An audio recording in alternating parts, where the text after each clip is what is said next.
কবিগুরু রবীন্দ্রনাথ ঠাকুরের লেখা কবিতা আগমন।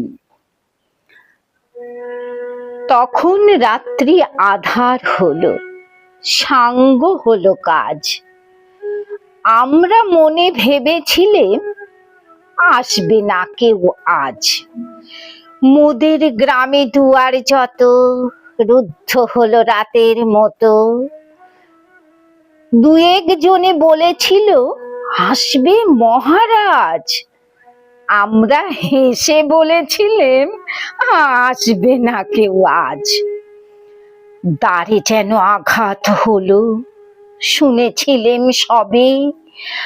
আমরা তখন বলেছিলেম বাতাস বুঝি হবে। নিবিয়ে প্রদীপ ঘরে ঘরে, শুয়েছিলেম আলস ভরে। দু একজনে বলেছিল দূত এলো বা তবে। আমরা হেসে বলেছিলেম বাতাস বুঝি হবে। নিশীথ রাতে শোনা গেল কিসের যেন ধ্বনি। ঘুমের ঘোরে ভেবেছিলেন মেঘের গরজনি।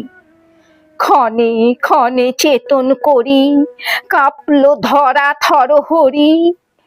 দু একজনে বলেছিল চাকার ঝনঝনি। ঘুমের ঘোরে কহি মোরা মেঘের গরজনি। তখনও রাত আধার আছে, বেজে উঠল ভেরি।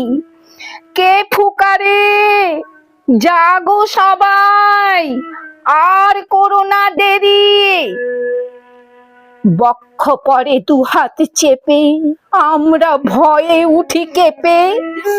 দু একজনে কহে কানে রাজার ধ্বজা হেরি। আমরা জেগে উঠে বলি আর তবে নয় দেরি। কোথায় আলো, কোথায় মাল্য, কোথায় আয়োজন। রাজা আমার দেশে এলো, কোথায় সিংহাসন। হায় রে ভাগ্য, হায় রে লজ্জা, কোথায় সভা, কোথায় সজ্জা। দু একজনে কহে কানে বৃথা এ ক্রন্দন। রিক্ত করে শূন্য ঘরে করো অভ্যর্থন। ওরে দুয়ার খুলে দে রে, বাজা শঙ্খ বাজা। গভীর রাতে এসেছে আজ আধার ঘরের রাজা। বজ্র ডাকে শূন্য তলে, বিদ্যুতেরই ঝিলিক ঝলে। ছিন্ন শয়ন টেনে এনে আঙিনা তোর সাজা।